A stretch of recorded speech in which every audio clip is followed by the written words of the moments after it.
Hey there, West Michigan. Thanks for watching 13 Plus. I'm meteorologist Michael Behrens. We had some snowfall for the first time in a long time here in West Michigan as we went through the day on Sunday. And while the accumulations were minimal, it was nice to see a little bit of that white powder reintroduced to the landscape. In fact, we got several photos from you guys across the region. This one from Bill at McGrath Park over in Muskegon. You can see the beautiful reflection of the trees and the fresh snowfall there in the lake. Another beautiful picture from Jackie and Jennison with the fresh snowfall on the ground near the water. And then this one over at the lake shore was sent in by Kathy. Beautiful view there of the lighthouse in Muskegon. Thanks for sharing these photos with us today, guys. And of course, you can send your own photos in. Find me on social media, meteorologist Michael Behrens on Facebook and at Mike Behrens WX on Twitter and on Instagram. When it came to the temperatures on this Sunday, we hit a high of 34 in Grand Rapids, 35 in Muskegon, and 34 in Holland. Those temperatures above the average for this time of the year, but on target with the forecast. Told you 35, hit 34. It brings the accuracy streak now to more than 2 weeks, 15 days in a row of just 5 misses in the last month of forecasting. When it comes to the temperatures for your Monday, they'll be very similar to today. That's why 13 weather ball is lit up in green as no changes foreseen. Still blinking bright as snow is around as we head through tonight. View of the 13 weather ball is sponsored by Countryside Greenhouse of Allendale. We're looking at temperatures as of about 9:50 that were hanging around in the low 30s across West Michigan. Light wind chills out there, but for the most part, the winds have been very calm this evening. They will start to increase as we head into Monday, with breezy conditions returning as we head into the start of the week. Snowfall comes to an end as we go through this evening. Cloudy skies stick around through most of the day tomorrow, but we'll see a brief bit of clearing right near the end of the day. That'll be before another burst of snow comes through Monday night into the early AM hours of Tuesday. Temperatures out there, 28 will be the low heading into early Monday morning as scattered snow comes to an end. Monday will be mostly to partly cloudy with that clearing coming right near sunset. Snow will be possible overnight, 34 the high. Tuesday, cloudy skies with scattered snow early, 36 for Tuesday afternoon. As of 9:50, the radar still showed a little bit of scattered light snowfall across West Michigan. Don't expect much more than a dusting from any of these areas of snowfall. This is pushing out of our region as the system to the east continues to push out. And again, we have quiet weather for the most part coming in for the daytime hours of Monday. The hour-by-hour forecast here shows what remains of the snowfall wrapping up into the early part of your Monday. Cloudy skies for that Monday morning commute, but really no snowfall to speak of. The temperatures will be rising to the mid-30s for the afternoon as that brief bit of clearing comes in as we head towards sunset. Quickly turns back to clouds, though, as we head into Monday evening with a little burst of snowfall that pushes through West Michigan. That snowfall going to be continuing to stick around as we head into early Tuesday. A little bit of scattered snow through the first half of the day, but this comes to an end as we head into Tuesday afternoon. And then as we go into Tuesday night, maybe a little brief bit of clearing, but for the most part, still pretty cloudy as we head toward Wednesday with our next round of more widespread snow coming as we head throughout the day on Wednesday and into Wednesday night.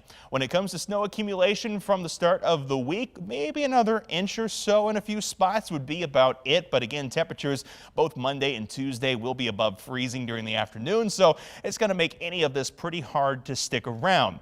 Now, what could stick around again is that Wednesday system. Here's Wednesday morning, 8 o'clock. System starts to push into West Michigan and continues with snow showers across the region all the way through the evening hours. The heaviest snowfall not expected to fall here in West Michigan, but we could pick up 1 to 3 inches across the region. This continues to slide out as we go into Thursday with some lake effect that comes in behind it, maybe produce another inch or two in a few spots with continued snow as we head into the early part of Friday, and another little clipper system that comes through here as we go into Friday that could bring up more snow accumulation heading toward the end of this coming week and into the start of next weekend. When we look at the snow totals from this system, again, that first run comes through maybe about 1 to 3 inches here across West Michigan. That second run could bring another 1 to 3 possible by early next weekend. Of course, we'll keep an eye on it and refine those totals as we head throughout the rest of the week.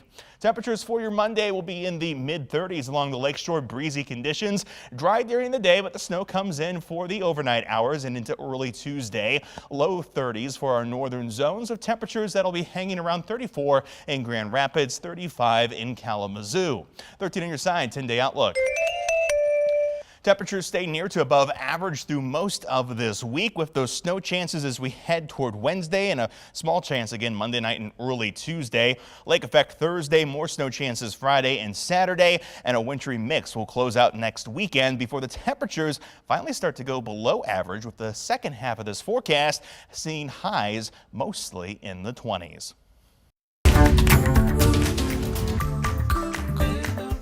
And with winter back in the forecast this week, the risk for slipping and falling on someone's property will be going up. However, who exactly is to blame for such accidents?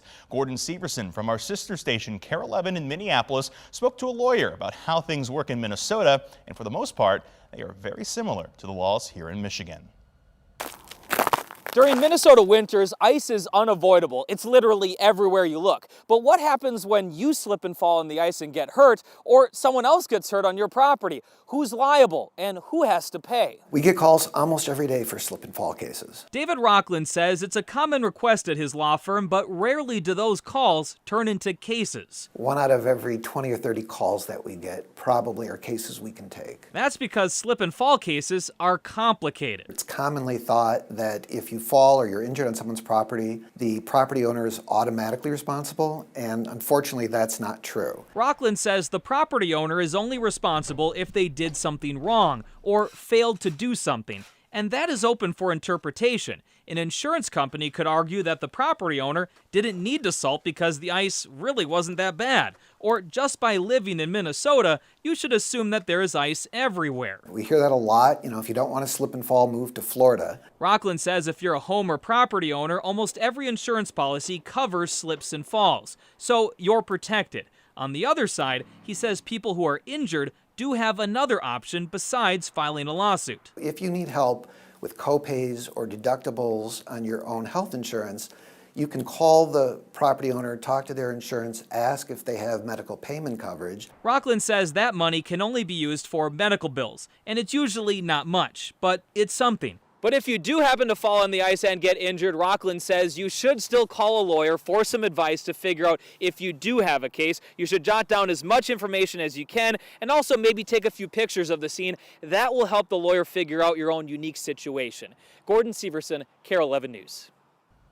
And just to mention again, that story was specifically about the laws in Minnesota, and while they are similar to those in Michigan, if you have an accident, you should consult with a lawyer here in the state of Michigan about your situation and determine with them if you have a case.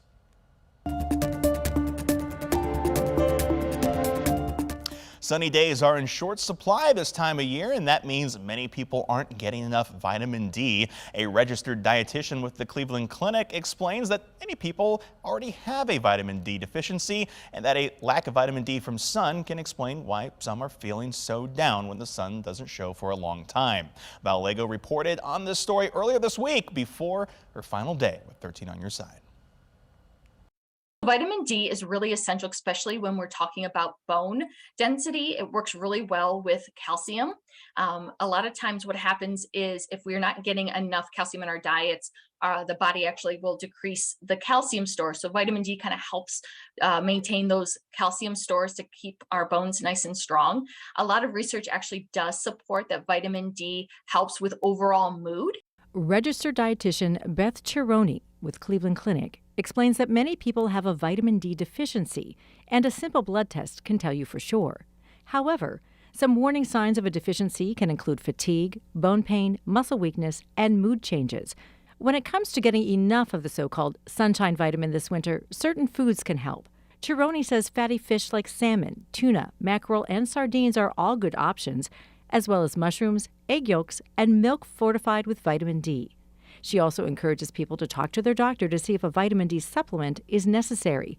If it is, when you take that supplement can make a difference. I always recommend eating it with your heaviest meal because it is a fat-soluble vitamin. It'll actually increase your absorption better with some sort of fat. And so typically people take it in the morning because that's kind of, we usually end up taking our vitamins in the morning, but a lot of times our breakfasts aren't very heavy. They're pretty light. So I always recommend doing it at your evening meal if that's your biggest meal, and you'll actually end up seeing the numbers increase a little bit faster.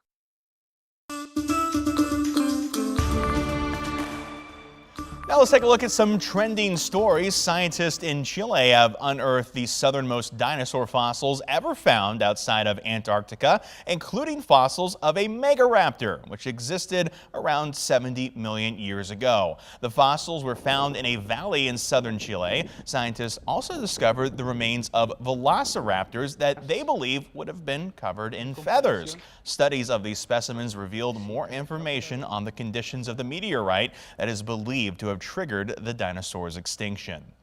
And it was a jaw-dropping catch for a 12-year-old in Fort Lauderdale, Florida. Campbell Keenan was deep-sea fishing when he reeled in a great white shark. It took Campbell and the two professionals he was fishing with 45 minutes to reel in the 10-foot-long, 450-pound female shark. They took some photos and then released the shark. It was only the third great white caught in the area in the last 20 years.